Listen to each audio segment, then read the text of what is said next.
Oi, pessoal! Hoje a gente vai mergulhar em um documento bem curioso, uma prova de história. Mas o nosso objetivo aqui não é só ver as perguntas, não. É tentar entender o que está por trás delas. Qual é a filosofia de ensino que criou uma prova como essa?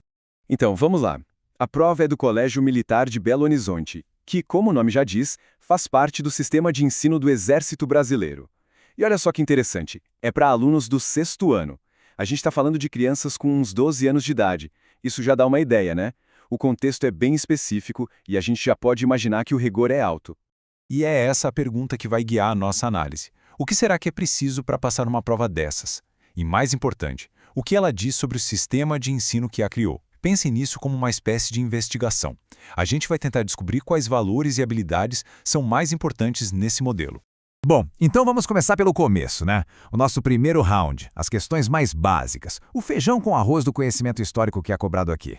A prova já começa com um clássico da história, a periodização. Os alunos têm que saber direitinho a diferença entre paleolítico e neolítico. E a resposta-chave aqui, para o neolítico, é o desenvolvimento da agricultura. É uma pergunta bem direta para testar se o fundamental está na ponta da língua. Logo depois aparece uma daquelas questões de ligar as colunas, sabe?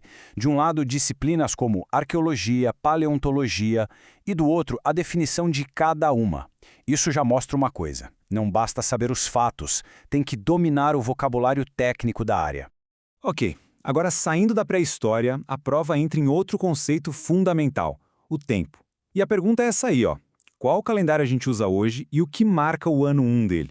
Parece simples, mas é uma pergunta que vai fundo em como a nossa sociedade organiza a história. E a resposta esperada é essa, o calendário cristão ou gregoriano. E o ano 1? O nascimento de Cristo. O ponto aqui é que a prova deixa bem claro um marco cultural e histórico super específico como referência. Isso já define uma perspectiva bem clara sobre o ensino. Agora, se liga. É aqui que a gente vê o nível de precisão que a prova exige. Não é só saber, tipo, a que século um ano pertence. Não, não. O aluno precisa saber exatamente o ano em que um século começa e o ano em que ele termina. E isso vale até para os séculos antes de Cristo. E para não ter dúvida, vamos esclarecer isso. É aquela regrinha que às vezes confunde a gente, né? Um século, como o século XV, por exemplo, ele começa no ano que termina em 01 e vai até o ano que termina em 00, ou seja, de 1401 até 1500. Pode parecer um detalhe técnico bobo, mas para essa prova é absolutamente essencial.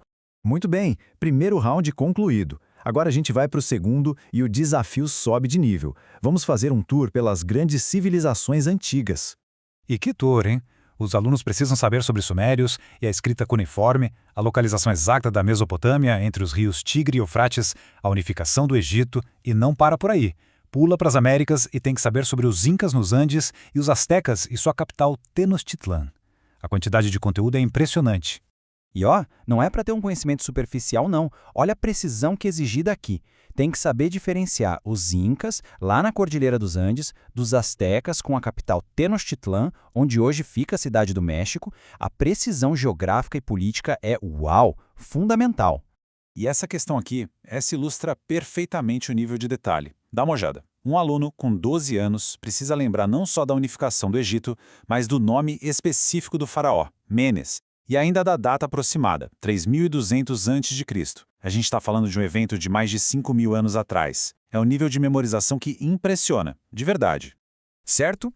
Já vimos muitos fatos, nomes e datas. Agora vamos para o terceiro round, onde a gente muda um pouco o foco. Vamos sair do o que eles precisam saber e entrar no porquê. A gente vai olhar agora para as grandes ideias, para as questões conceituais da prova.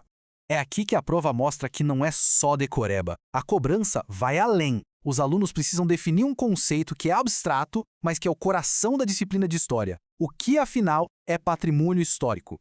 E a profundidade da resposta esperada aqui é de cair o queixo. A linguagem é super sofisticada. Olha só, descreve museus como guardiões do patrimônio que permitem que as gerações conheçam suas raízes e identidades. Isso não é só saber história, é ter uma compreensão quase filosófica do papel dela.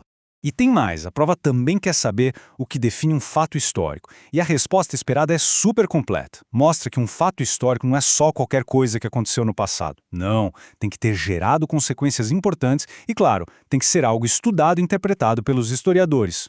E agora, chegou a hora da grande revelação.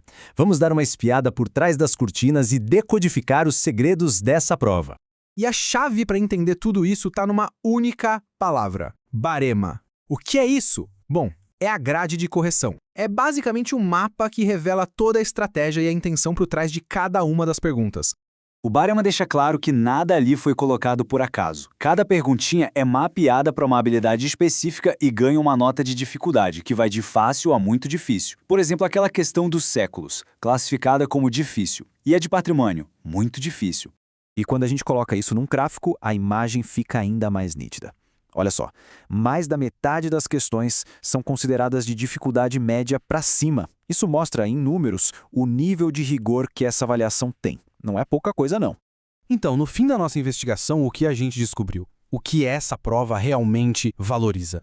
É uma combinação bem poderosa, né? Exige memorização de detalhes bem específicos, tipo o nome do faraó Menes, um raciocínio cronológico super preciso, a compreensão de ideias complexas como patrimônio e, claro, o domínio do vocabulário técnico.